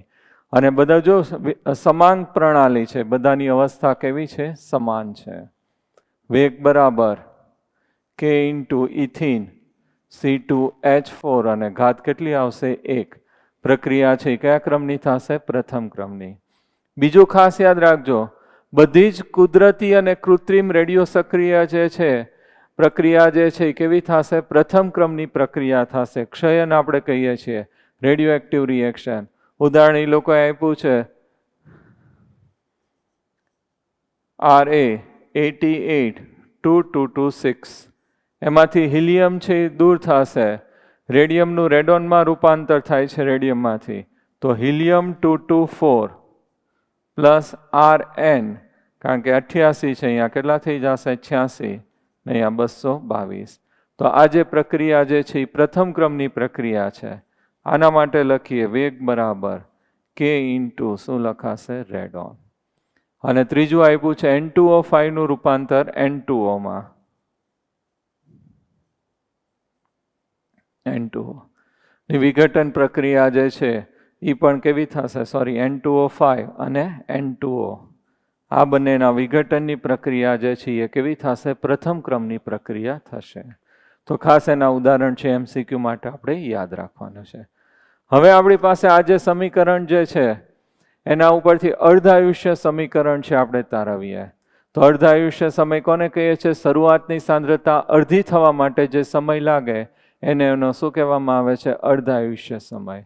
તો આની અંદર T બરાબર શું લખવું પડશે? T½ અને R બરાબર શરૂઆતની સાંદ્રતા કેટલી થશે?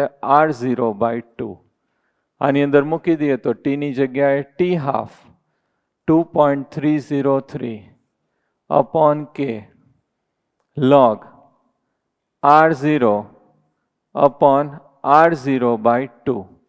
આ બે કેન્સલ થઈ જશે તો log 2 T½ બરાબર 2.303 upon K log 2. T½ 2.303 upon K log 2 એટલે કેટલું થઈ જશે?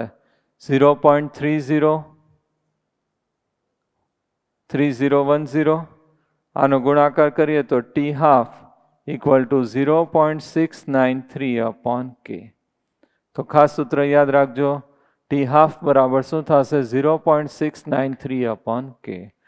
તો પ્રથમ ક્રમની પ્રક્રિયાનો અર્ધાયુષ્ય સમય તેની શરૂઆતની સાંદ્રતા R0 થી કેવું થશે? સ્વતંત્ર, અને વેગ અચળાંક K ના છે કેવું આવશે? વ્યસ્ત પ્રમાણમાં આવશે.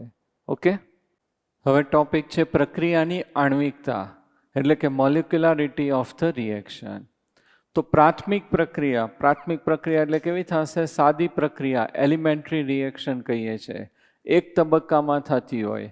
તો પ્રાથમિક પ્રક્રિયામાં ભાગ લેતા સ્પીસીસ એટલે શું થશે? પરમાણુ, આયન અથવા તો અણુની સંખ્યાનો જે એક સાથે અથડાઈને રાસાયણિક પ્રક્રિયાને પૂર્ણ કરવામાં સંકળાયેલ છે તેને આણ્વિકતા કહે છે.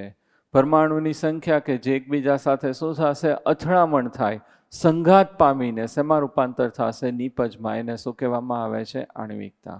આણ્વિકતા એટલે આપણે એવું પણ કહી શકાય કે મોલ સંખ્યા, અણુઓની સંખ્યા જે છે એને શું કહેવાશે? આણ્વિકતા.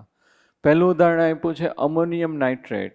કોનું વિઘટન કરીએ છીએ? અમોનિયમ નાઇટ્રેટ, NH4NO2. આનું આપણે વિઘટન કરીએ તો અહીંયા જે છે નાઇટ્રોજન છે એ કેટલા છે? 2 છે. તો આપણને શું મળશે? N2 + 2H2O. N2 + 2H2O. તો આની આણ્વિકતા છે એ કેટલી થશે? 1. અને પ્રક્રિયા કયા ક્રમની થશે? પ્રથમ ક્રમની પ્રક્રિયા. તો જેટલી પ્રારંભિક પ્રક્રિયા છે એના માટે તેની આણ્વિકતા અને પ્રક્રિયાનો ક્રમ બંને છે એ કેવા થશે? સમાન થશે. તો પહેલું આપણે ઉદાહરણ લીધું છે કે NH4NO2 gives N2 + 2H2O. અહીંયા આણ્વિકતા 1 છે, તો પ્રક્રિયા કયા ક્રમની થશે? પ્રથમ ક્રમની. બીજું ઉદાહરણ લઈએ આપણે હાઇડ્રોજન આયોડાઇડનું વિયોજન. તો 2HI gives H2 + I2. તો અહીંયા આણ્વિકતા કેટલી છે? 2. તો પ્રક્રિયા કયા ક્રમની થશે? દ્વિતીય ક્રમની પ્રક્રિયા થશે. ક્લિયર? એવી રીતે આપણે લઈએ 2NO + O2 gives 2NO2. તો અહીંયા આણ્વિકતા કેટલી છે? 3.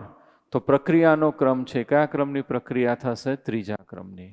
તો આવી જેટલી પ્રારંભિક પ્રક્રિયા જે છે, સાદી પ્રક્રિયા છે, એની અંદર આણ્વિકતા અને પ્રક્રિયાનો ક્રમ છે બંને કેવા થશે? સમાન થશે.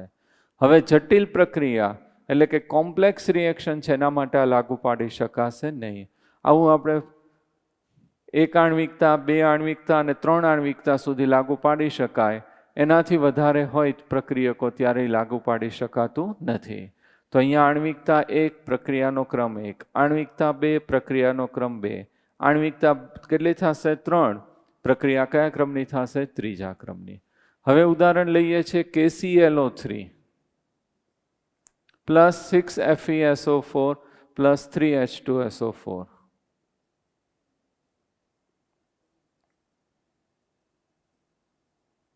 આ બે વચ્ચે રિએક્શન થાય છે તો બનાવશે KCl plus 3 moles of Fe2SO4 thrice, 3 moles of Fe2SO4 thrice plus 3H2O. તો અહીંયા જો બેલેન્સ થઈ જશે. Fe 6 એટલે અહીંયા 6, SO4 છે આ 6 અને 3 9, 9 થઈ ગયા. તો આની અંદર તમે જુઓ આણ્વિકતા જે છે એ કેટલી થશે? આ 1, આ 6 એટલે 7, 7 અને 3 કેટલા થશે? 10. તો આણ્વિકતા છે કેટલી થશે? 10. પણ પ્રક્રિયા જે છે આવા સમયે છે પ્રારંભિક પ્રક્રિયા નહીં રહી. કેવી પ્રક્રિયા થઈ જશે? જટિલ પ્રક્રિયા, કોમ્પ્લેક્સ રિએક્શન કહેવાય. અને જટિલ પ્રક્રિયા થાય ત્યારે પ્રક્રિયા 1 કરતાં વધારે તબક્કામાં થાય છે. અત્યારે આણ્વિકતા કેટલી છે? 10.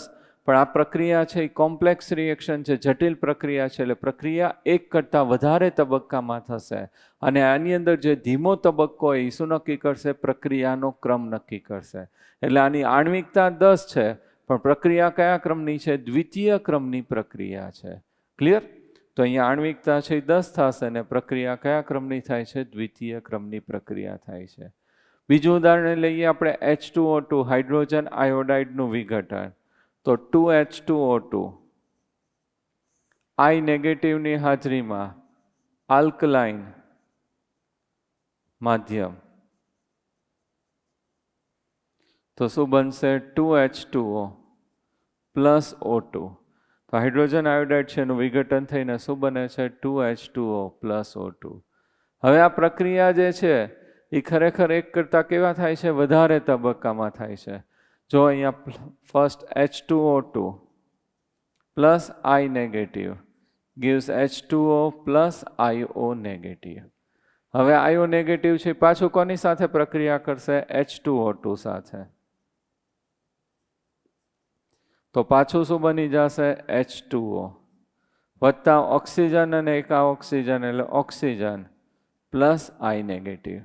તો અહીંયા જે પ્રક્રિયા છે કેવી થાય છે? 2 તબક્કામાં થાય છે, 1 અને 2.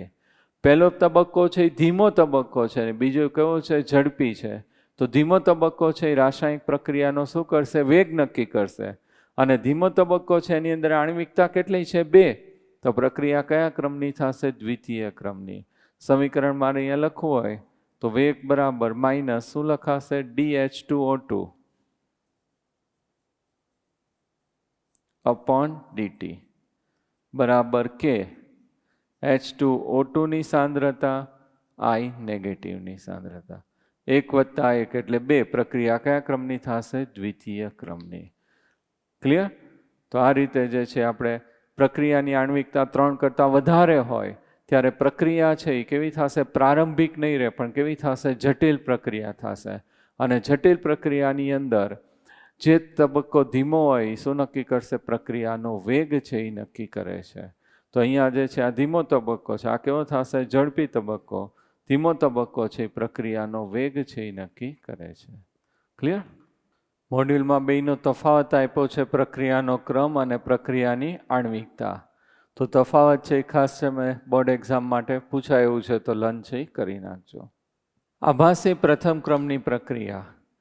પ્રક્રિયા છે ખરેખર દ્વિતીય ક્રમની હોય પરંતુ આપણને એવો આભાસ થાય કે પ્રક્રિયા કેવી છે? પ્રથમ ક્રમની. એને શું કહેવામાં આવે છે? આભાસી પ્રથમ ક્રમની પ્રક્રિયા.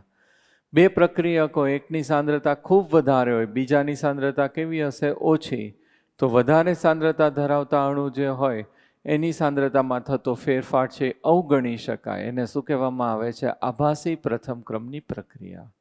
ઉદાહરણ છે, આપણે જોઈએ એસ્ટર છે એનું ઉદાહરણ જોઈએ તો CH3 COO C2H5 એટલે શું થશે? Ethyl acetate plus H2O. જળ વિભાજન કરીએ એટલે આપણને શું મળશે? Acetic acid plus ethanol C2H5OH. હવે અહીંયા આણ્વિકતા 2 છે એટલે પ્રક્રિયા કયા ક્રમની થશે? દ્વિતીય ક્રમની થશે. T=0 સમયે આની સાંદ્રતા છે 0.01 મોલ છે. આ કેટલી આવશે? 10 મોલ. અને હજી પ્રક્રિયા ચાલુ નથી એટલે નિપજોની સાંદ્રતા કેવી આવશે? 0. T સમય પછી આ જે છે એ સીમિત પ્રક્રિયક કહેવાય, કારણ કે આની સાંદ્રતા ઓછી છે, આના ઉપર પ્રક્રિયાનો આધાર રહેશે. તો આ સીમિત પ્રક્રિયક છે તો આની સાંદ્રતા છે એ 0 થઈ જશે, આખું વપરાઈ જશે. આ 10 મોલમાંથી કેટલું વપરાશે? 0.01 મોલ. તો બાકી કેટલું વધશે? 9.9 મોલ. અને નિપજ કેટલી ઉત્પન્ન થશે? 0.01 મોલ અને 0.01 મોલ.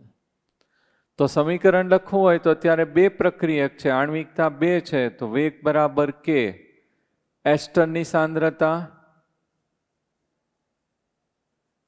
અને H2O ની સાંદ્રતા. હવે આની સાંદ્રતામાં થતો ફેરફાર છે એ શું થશે? અવગણી શકાય. તો આને આપણે અવગણી નાખીએ અને આ અચળાંક અને આને અચળાંક લઈ લઈએ તો વેગ બરાબર શું થઈ જશે? K પ્રાઇમ અને એસ્ટરની સાંદ્રતા. K પ્રાઇમ બરાબર શું આવશે? K ઇન્ટુ H2O ની સાંદ્રતા. તો પ્રક્રિયા ખરેખર કયા ક્રમની છે? દ્વિતીય ક્રમની, 1+1. પણ લાગે છે કેવી? પ્રથમ ક્રમની. એટલે એને શું કહેવામાં આવે છે? આભાસી પ્રથમ ક્રમની પ્રક્રિયા. વાસ્તવમાં કેવી છે? દ્વિતીય ક્રમની, પણ એકની સાંદ્રતા વધારે છે, એમાં સાંદ્રતામાં થતો ફેરફાર અવગણી નાખીએ એટલે પ્રક્રિયા આપણને કેવી લાગશે? પ્રથમ ક્રમની. એટલે શું કહેશો? આભાસી પ્રથમ ક્રમની પ્રક્રિયા. બીજું ઉદાહરણ આપણે લઈએ છીએ સુક્રોઝનું વ્યુત્ક્રમણ. સુક્રોઝ એટલે શું થશે? C12H22O11 plus H2O. તેમાં આપણને 2 નિપજ મળે છે, ગ્લુકોઝ અને બીજું કયું આવશે? Fructose. C6H12O6 plus C6H12O6 glucose plus fructose. વેગ બરાબર K સુક્રોઝ C12H22O11 અને H2O ની સાંદ્રતા. બંનેની ઘાત કેટલી આવશે? 1 1. એટલે પ્રક્રિયા છે કયા ક્રમની થશે? દ્વિતીય ક્રમની.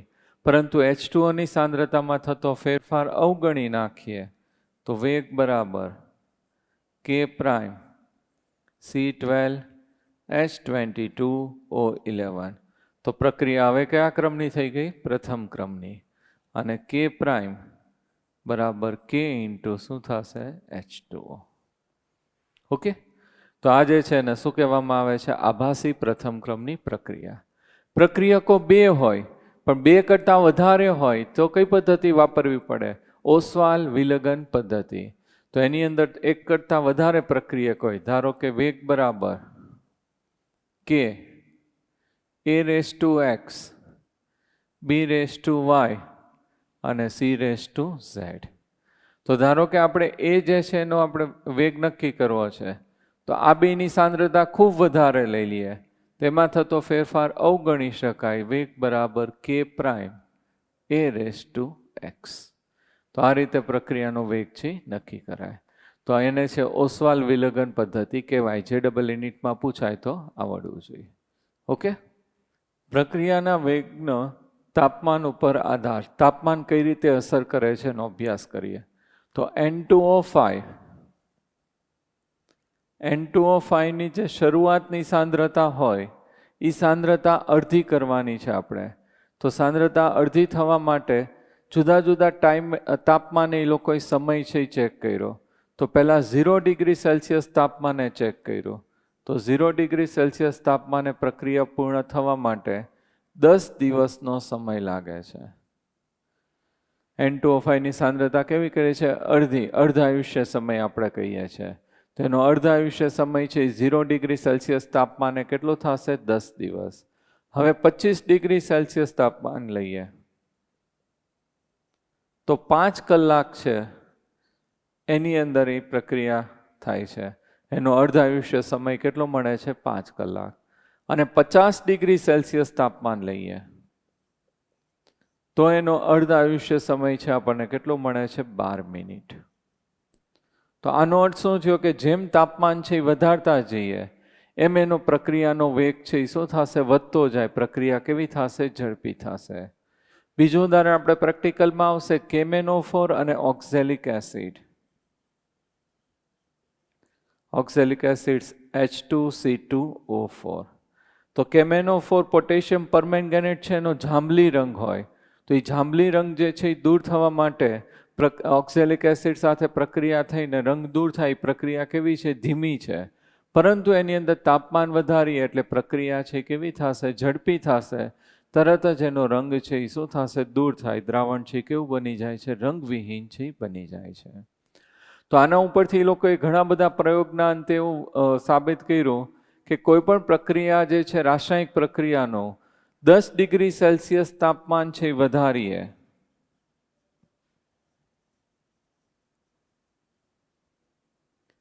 પ્રક્રિયાનો વેગ બમણો થાય છે. 10 ડિગ્રી સેલ્સિયસ તાપમાન વધારીએ તો રાસાયણિક પ્રક્રિયા છે એનો વેગ છે એ કેવો થશે? બમણો થશે. કોઈ પણ આવી રીતે એ લોકોએ ઘણા બધા પ્રયોગના અંતે એક આવું તારણ આપ્યું. એટલે MCQમાં આપણે પૂછાય છે કે ધારો કે તાપમાન છે આપણે 30 ડિગ્રી સેલ્સિયસ ફેરફાર કરીએ તો રાસાયણિક પ્રક્રિયાનો વેગમાં કેટલો ફેરફાર થશે? તો અહીંયા આપણે 30 ડિગ્રી વધારીએ તો કેટલું થશે? 3 વાર. તો 2ની કેટલી ઘાત આવશે? 3. તો 2 દુ 4 દુ 8. રાસાયણિક પ્રક્રિયાનો વેગ છે કેટલા ગણો વધશે? 8 ગણો. તો આ રીતે જેટલો ફેરફાર થતો હોય એ તમારે ધ્યાનમાં લઈ લેવાનું. આના ઉપરથી આહેર્નિયસ નામના વૈજ્ઞાનિકે એક સમીકરણ આપ્યું. એને જે છે આહેર્નિયસ સમીકરણ છે કહેવામાં આવે છે. તો આહેર્નિયસ સમીકરણ જે છે કે બરાબર A into e raised to minus EA upon RT. કે બરાબર કયું થશે? A into e raised to minus EA upon RT. કે એટલે તો શું થશે? આપણો વેગ અચળાંક. એ તો આપણને ખબર જ છે. એ છે એને શું કહેવામાં આવે છે? આહેર્નિયસ અવયવ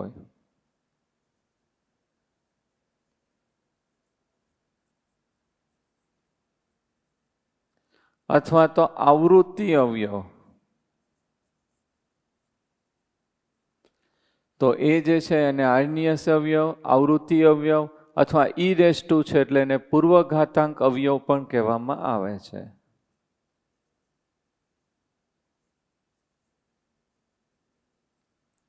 ઈ એટલે શું થશે? સક્રિયકરણ એન્થેલ્પી. કોઈ પણ રાસાયણિક પ્રક્રિયા શરૂ થવા માટે જે ન્યૂનતમ ઉર્જાની જરૂર પડે એને શું કહેવામાં આવે છે? સક્રિયકરણ એન્થેલ્પી. ઈ એ જૂલ પ્રતિ મોલ આપણે લેશું. પછી લોકોએ આપ્યું છે આર એટલે શું થશે? વાયુ અચળાંક.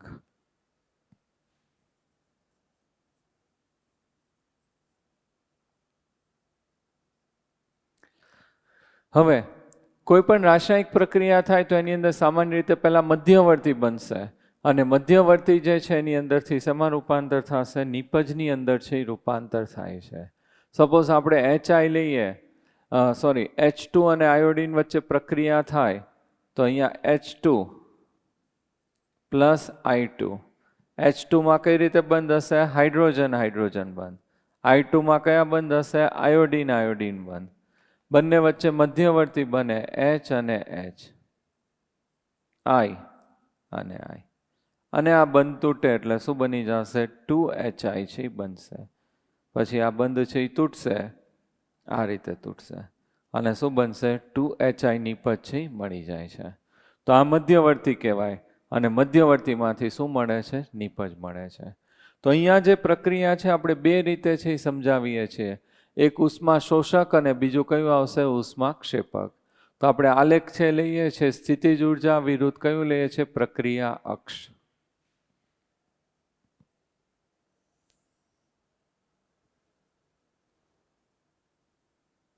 સ્થિતિજ ઉર્જા અને પ્રક્રિયા અક્ષ. તો સ્થિતિજ ઉર્જા વિરુદ્ધ કયું લઈએ છે? પ્રક્રિયા અક્ષ. તો અહીંયા આપણે પ્રક્રિયક શેમાં રૂપાંતર થાય છે? નિપજમાં. પ્રક્રિયક અને અહીંયા શેમાં રૂપાંતર થાય છે? નિપજમાં. પ્રક્રિયક આપણે લઈએ છીએ H2 પ્લસ I2. મધ્યવર્તી બનશે HH અને I. નિપજ શું બનશે? 2HI. અહીંયા આટલી ઉર્જા આપીએ છીએ ને સક્રિયકરણ ઉર્જા શું કહેવાશે? EA. અને આ બંધ તૂટીને નિપજમાં રૂપાંતર થાય એટલે ઉર્જા છે એ મુક્ત થાય, એને આપણે શું કહીએ છીએ? EA prime. તો જે ઉર્જા આપીએ છીએ એને શું કહેવાશે? EA. અને ઉર્જા મુક્ત થાય એને આપણે શું કહીએ છીએ? EA prime.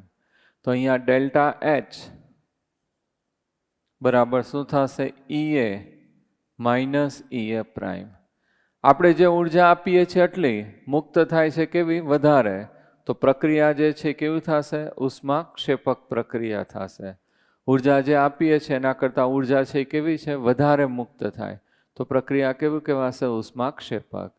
ડેલ્ટા H બરાબર EA ની કિંમત ઓછી, EA is less than EA prime, એટલે ડેલ્ટા H જે છે કેવું આવશે? નેગેટિવ. પ્રક્રિયા કેવી થશે? ઉષ્માક્ષેપક. હવે બીજું ઉદાહરણ લઈએ આપણે. સ્થિતિજ ઉર્જા વિરુદ્ધ શું લઈએ છે? પ્રક્રિયા અક્ષ. તો અહીંયા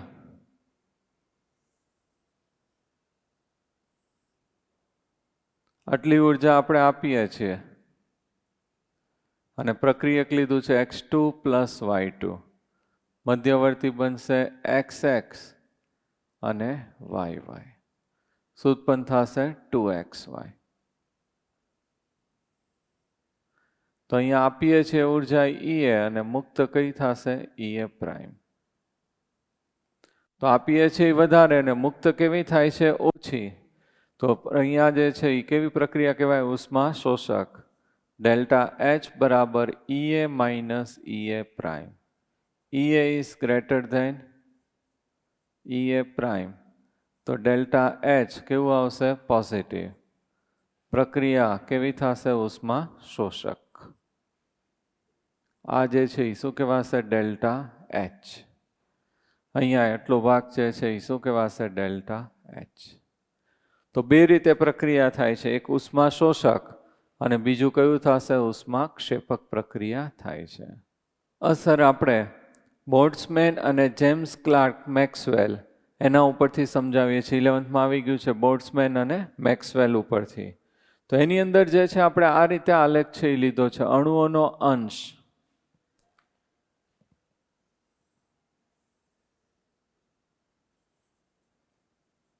અણુઓનો અંશ એટલે શું થશે? Ne upon NT. Ne એટલે શું થશે? E ઉર્જા ધરાવતા અણુઓ અને છેદમાં કયા આવશે? કુલ અણુઓની સંખ્યા. વિરુદ્ધ કયો લઈએ છે? ગતિજ ઉર્જા. તો આપણે આલેખ છે આ રીતે લઈએ છીએ. તો અહીંયા વધારે ગતિજ ઉર્જા ધરાવતા અણુઓની સંખ્યા કેવી છે? ઓછી. ખૂબ ઓછી. અહીંયા ગતિજ ઉર્જા કેવી હશે? ઓછી. ઓછી ગતિજ ઉર્જા ધરાવતા અણુઓની સંખ્યા ઓછી. વધારે ગતિજ ઉર્જા ધરાવતા અણુઓની સંખ્યા કેવી થશે? ઓછી. અને મધ્યમ ઉર્જા ધરાવતા અણુઓની સંખ્યા કેવી થશે? સૌથી વધારે. તો આપણે અત્યારે શું કહીએ છીએ? સૌથી વધુ સંભાવ્ય ગતિજ ઉર્જા. આ જે ભાગ છે એની અંદર શું થશે? સૌથી વધુ સંભાવ્ય ગતિજ ઉર્જા. અણુઓ જે છે ઓછી ગતિજ ઉર્જા ધરાવતા અણુઓની સંખ્યા ઓછી, વધારે ગતિજ ઉર્જા ધરાવતા અણુઓની સંખ્યા ઓછી અને મધ્યમ ગતિજ ઉર્જા ધરાવતા અણુઓની સંખ્યા કેવી થશે? સૌથી વધારે. આપણે ક્લાસરૂમમાં ઉદાહરણ લઈએ તો આ બાજુના વિદ્યાર્થીઓ જે છે એકદમ નબળા વિદ્યાર્થી છે. વચ્ચેનો જે માસ છે એ સૌથી વધારે છે, મધ્યમ પ્રકારના છે વિદ્યાર્થી, અને ખૂબ હોશિયાર વિદ્યાર્થીઓની સંખ્યા કેવી છે? ઓછી છે. હવે આપણે છે રિવિઝન કરી આવીએ અત્યારે, તો રિવિઝન થાય એટલે શું થશે? જે નબળા વિદ્યાર્થી છે એ ક્યાં આવી જશે? મધ્યમમાં. મધ્યમવાળા વિદ્યાર્થી છે ક્યાં થશે? હોશિયારમાં વયા જશે. તો સેમ અહીંયા જે છે આપણે તાપમાન છે અહીંયા વધારીએ, તો તાપમાન વધારીએ આપણે, તો આલેખ જે છે આપણને કઈ રીતે મળે છે? આ રીતે મળે છે. તાપમાન વધારીએ તો આલેખ આપણને આ રીતે મળશે. અહીંયા ટી તાપમાન છે અને આ ટી પ્લસ 10 ડિગ્રી સેલ્સિયસ તાપમાન વધારી દીધો. તો આલેખ છે આ રીતે આપણે થોડુંક ફ્લેટ થશે. અને આ જે છે સૌથી ઓછા ગતિજ ઉર્જાવાળા ક્યાં આવશે? મધ્યમમાં. અને મધ્યમવાળા ક્યાં આવશે? વધારે ગતિજ ઉર્જા ધરાવતા અણુઓ. તો અહીંયા વધારે ગતિજ ઉર્જા ધરાવતા અણુઓની સંખ્યા છે એ શું થશે? વધશે. અને આ જે ઉર્જા છે ને આપણે શું કહીએ છીએ? સક્રિયકરણ ઉર્જા.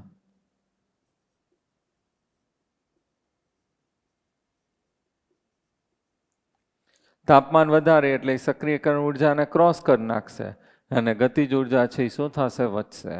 તો ટી તાપમાને વધારે ગતિજ ઉર્જા ધરાવતા અણુઓની સંખ્યા કેવી હતી? ઓછી. અને તાપમાન વધાર્યું તો એ શું થઈ જશે? વધી જશે. ક્લિયર? તો આવું સિમ્પલ છે એ તમારે યાદ રાખવાનું છે. ઓકે, હવે આપણે જે આયનીય સમીકરણ છે એની અંદર ln લઈ લઈએ તો શું થઈ જશે? ln k બરાબર ln a minus ea upon RT. હવે અહીંયા આપણે આલેખ ડ્રો કરીએ. ln k વિરુદ્ધ કયો આવશે? 1 અપોન t. ln k વિરુદ્ધ 1 અપોન t. તો આલેખ છે આપણને સીધી રેખા મળે છે. આંતરછેદનું મૂલ્ય શું દર્શાવશે? ln a. અને ઢાળ બરાબર માઇનસ ea અપોન r. ઢાળ બરાબર શું થશે? Minus ea upon r. તો ખાસ યાદ રાખજો, ln k વિરુદ્ધ કયો આલેખ લીધો છે? 1 અપોન t. આંતરછેદનું મૂલ્ય શું દર્શાવશે? ln a. અને ઢાળ બરાબર માઇનસ ea અપોન r. હવે આ જે સમીકરણ છે એની અંદર આપણે જુદા જુદા તાપમાને છે લઈએ તો તાપમાન બદલાય તો એનો વેગ અચળાંક k નું મૂલ્ય છે એ શું થશે? બદલાશે. તો અહીંયા આપણે છે T1 તાપમાન લઈએ તો વેગ છે એ શું થશે? k1. તો ln k1 ln a minus ea upon RT1. તાપમાન T2 લઈએ તો ln k2 બરાબર ln a minus ea upon RT2. બે તફાવત લઈ લઈએ. ln k2 minus ln k1. ln k2 minus ln k1 equal to ln a minus ea upon RT2 minus ln a plus ea upon RT1. ln a શું થઈ જશે? Cancel. ln k2 upon k1 equal to ea RT1 minus ea RT2. ln remove કરીએ એટલે શું લખાશે? 2.303 log. તો 2.303 log k2 upon k1 equal to common શું નીકળશે? ea upon r બ્રેકેટમાં 1 upon t1 minus 1 upon t2. હવે 2.303 છે એનાથી આપણે ડિવાઈડ કરી નાખીએ તો શું થઈ જશે? log k2 upon k1 equal to ea upon 2.303 r 1 upon t1 minus 1 upon t2. તો આયર્નિયસ ઇક્વેશનમાં જે છે ડિફરન્ટ ટેમ્પરેચરનો રિલેશન છે યુ હેવ ટુ રિમેમ્બર. આના ઘણા બધા ન્યુમેરિકલ્સ અને MCQs આવશે. log k2 upon k1 equal to ea upon 2.303 r બ્રેકેટમાં 1 upon t1 minus 1 upon t2. અહીંયા 2 ડિફરન્ટ ટેમ્પરેચર આપશે, એનો રેટ કોન્સ્ટન્ટ આપશે તો શું ફાઇન્ડ કરવાનું કહેશે? ea. અથવા ea આપે, t1 t2 આપે, k1 આપે તો શું ફાઇન્ડ કરવાનું? k2. k2 k1 આપે, ea આપે, t1 આપે તો શું ફાઇન્ડ કરવાનું કહેશે? t2. તો આવા ઘણા બધા ન્યુમેરિકલ્સ અને MCQs આવશે. ફોર્મ્યુલા ખાસ યાદ રાખજો. log k2 upon k1 equal to EA upon 2.303 R બ્રેકેટમાં 1/T1 minus 1/T2. Clear? Okay, તો આ જે છે આપણે આહેર્નિયસ ઇક્વેશન ઉપરથી ડિરાઈવ કર્યું છે. ઉદ્દીપકની અસર. તો ઉદ્દીપક છે એ કઈ રીતે કાર્ય કરશે, એની સક્રિયકરણ એન્થેલ્પી છે એ ઘટાડે અને રાસાયણિક પ્રક્રિયાનો વેગ છે એ શું કરશે, વધારશે. ઉદાહરણ લઈએ 2KClO3, એનું વિઘટન થાય એટલે શું બનશે, 2KCl પ્લસ 3O2. આ પ્રક્રિયા ખૂબ ધીમી છે, પરંતુ એને આપણે MnO2ની હાજરીમાં પ્રક્રિયા કરીએ તો રાસાયણિક પ્રક્રિયાનો વેગ છે એ શું થશે, વધશે.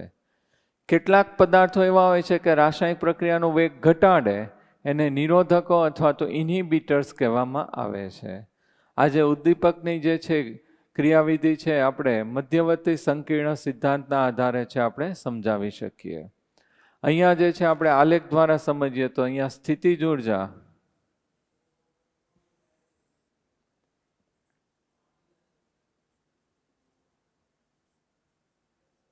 પ્રક્રિયા અક્ષ. તો સ્થિતિજ ઉર્જા અને પ્રક્રિયા અક્ષ. આ જે પ્રક્રિયા આપણે કરીએ છીએ ઉદ્દીપકની ગેરહાજરીમાં કરીએ છીએ. આ જે છે પહેલી પ્રક્રિયા કેવી કરીએ છીએ, ઉદ્દીપકની ગેરહાજરીમાં. હવે બીજી પ્રક્રિયા છે આપણે ક્યાં કરીએ છીએ, ઉદ્દીપકની હાજરીમાં. તો એની સક્રિયકરણ એન્થેલ્પી આની જે છે કેવી છે, વધારે છે. આની કેવી છે, ઓછી છે. તો રાસાયણિક પ્રક્રિયાનો વેગ છે એ શું થશે, વધશે. આ જે છે પ્રક્રિયક એટલે શું થશે, રિએક્ટન્ટ, અને આ શું થશે, પ્રોડક્ટ. તો તમે ઉદ્દીપકની હાજરીમાં કરો પ્રક્રિયા કે ગેરહાજરીમાં, પરંતુ સંતુલન સમયે પ્રક્રિયકો અને નિપજોની સાંદ્રતા કેવી રહેશે, અચળ. એમાં કોઈ ફેરફાર થશે નહીં. ફક્ત એની સક્રિયકરણ એન્થેલ્પી, એને જે છે આપણે એનર્જી બેરિયર પણ કહીએ છીએ, એનર્જી બેરિયર પણ કહેવામાં આવે છે. તો અહીંયા એનર્જી બેરિયર અથવા તો ઉર્જા અવરોધ કહેવામાં આવે છે.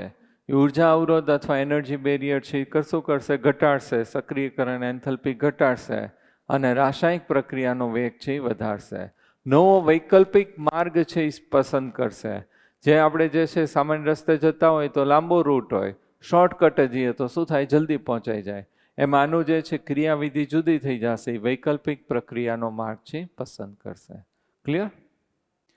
રાસાયણિક પ્રક્રિયા જે છે એની અંદર સંઘાતનો સિદ્ધાંત. તો આ જે સિદ્ધાંત છે વૈજ્ઞાનિક મેક્સ સ્ટ્રોટસ અને વિલિયમ લુઈસ નામના વૈજ્ઞાનિકે સમજાવ્યો. એને એવું સ્વીકાર્યું કે પ્રક્રિયક છે એને આપણે ગોળાકાર સ્વરૂપે સ્વીકારેલા છે. હકીકતમાં આ નિયમની મર્યાદા થઈ જશે કે દરેક વખતે પ્રક્રિયક છે ગોળાકાર સ્વરૂપે હોય એવું જરૂરી નથી. અહીંયા એવું અભિધારણામાં એવું સ્વીકાર્યું છે કે પ્રક્રિયક જે છે એ આ રીતે ગોળાકાર સ્વરૂપે હોય છે.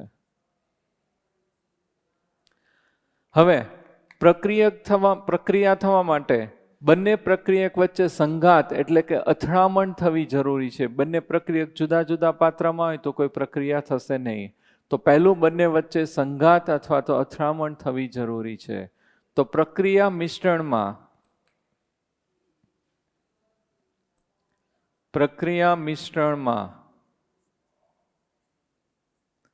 પ્રતિ સેકન્ડ, પ્રક્રિયા મિશ્રણમાં શું કીધું છે, પ્રતિ સેકન્ડ પ્રતિ એકમ કદે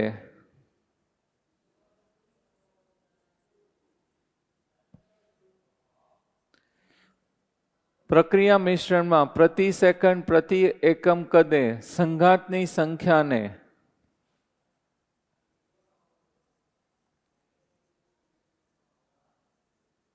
સંઘાત આવૃત્તિ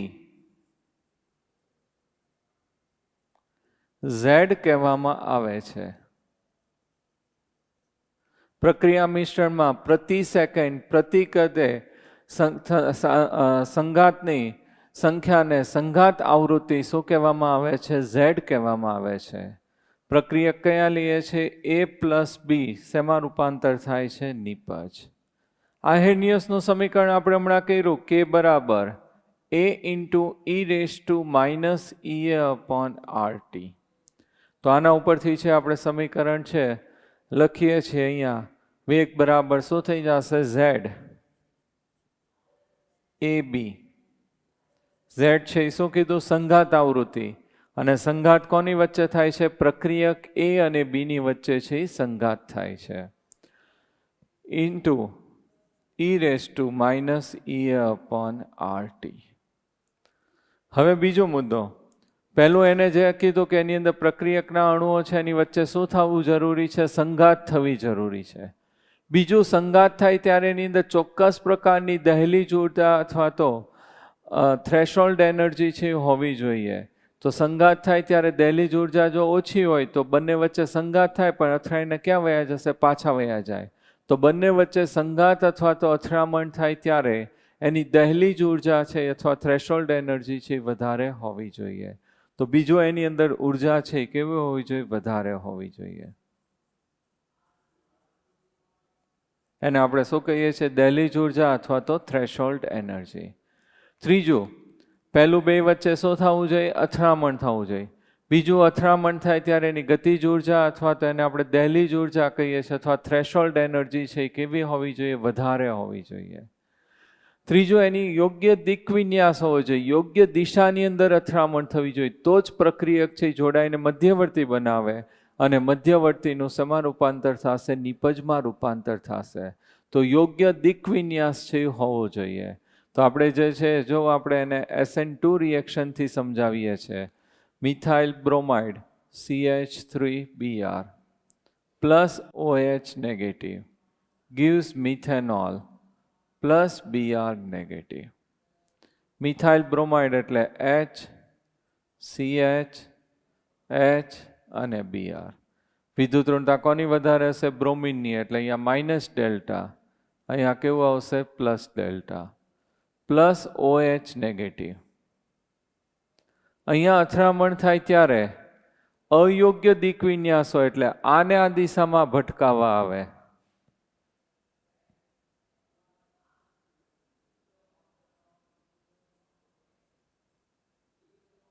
તો અહીંયા ને અહીંયા ભટકાય તો આ બંને ઋણ વીજભાર છે તો બંને વચ્ચે શું થાય? અપાકર્ષણ થાય. તો નિપજ મળશે નહીં. તો આ અયોગ્ય દિક વિન્યાસ કહેવાય.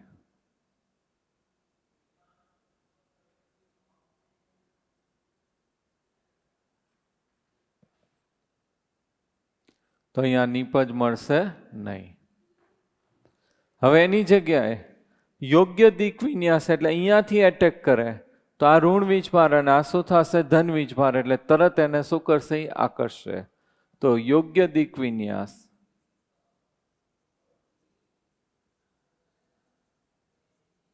તો આ તરત એને આકર્ષશે એટલે અહીંયા શું આવશે? OH.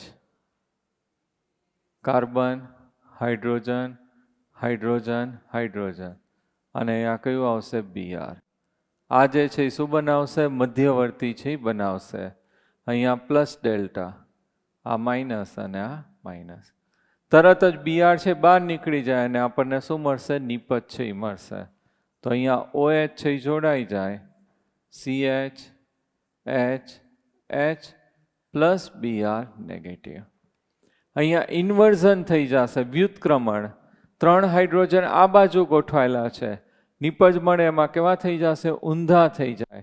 એને આપણે શું કહીએ છીએ? વ્યુત્ક્રમણ. છત્રી કેમ નીચે હોય, પવન આવે એટલે કાગડો થઈને ઊંધી થઈ જાય. સેમ અહીંયા 3 હાઇડ્રોજન આ બાજુ છે, નિપજમાં કેવા થઈ જશે? ઊંધા. તો એ રીતે એનું ઇન્વર્ઝન છે એ થઈ જશે. તો આ રીતે જે છે આપણને મળે છે. તો અયોગ્ય દિક વિન્યાસ હોય તો નિપજ મળશે નહીં. યોગ્ય દિક વિન્યાસ હોય તો શું થશે? નિપજ મળશે. તો અહીંયા આપણે છે એ 3 શરતો કીધું. પહેલું, પ્રક્રિયકના અણુઓ વચ્ચે છે એ શું થવું જોઈએ? અથડામણ થવું જોઈએ. બીજું, અથડામણ થાય ત્યારે એની ગતિજ ઉર્જા અથવા દહેલીજ ઉર્જા છે કેવી હોવી જોઈએ? વધારે હોવી જોઈએ. યોગ્ય દિશા યોગ્ય ભટકાઈને આમ વયો જાય તો એની યોગ્ય દિશામાં અથડામણ અથવા તો સંઘાત થવું જરૂરી છે. જો આ ત્રણેય શરતો લાગુ પડતી હોય તો પ્રક્રિયકનું નિપજમાં રૂપાંતર થવાની સંભાવના છે શું થઈ જશે? વધી જાય. સંભાવનાને ઇંગ્લિશમાં શું કહેવાય છે? પ્રોબેબિલિટી. તો અહીંયા આપણે સંભાવ્ય અવયવ P જે છે આ સમીકરણની અંદર ઉમેરી દઈએ. તો સમીકરણ કઈ રીતે લખાશે? વેગ બરાબર P, Z A અને B વચ્ચે પ્રક્રિયા થાય છે ઇન્ટુ e⁻RT. P જે છે ને આપણે શું કહીએ છીએ? સંભાવ્ય અવયવ. ક્લિયર? તો આ જે છે ને આપણે શું કહે છે, રાસાયણિક પ્રક્રિયાનો સંઘાતનો સિદ્ધાંત. ઓકે, તો ખાસ છે એ તમારે યાદ રાખવાનું છે. તો આ ચેપ્ટરને આપણે બધા મેઇન પોઈન્ટ છે એ રિવાઇઝ કરી લીધા છે. હવે એકવાર જે છે તમે પ્રોપરલી રીડ કરી, ખાસ ન્યુમેરિકલ્સ પણ આના કરજો, zero order, first order, sudo first order અને આહેનિયસ સમીકરણ. મોસ્ટલી આ 4-5 સૂત્રો ઉપરથી જ આપણે બધા ન્યુમેરિકલ્સ છે આવશે અને MCQ છે એ સોલ્વ કરી નાખજો. Thank you very much. Best of luck. Bye bye.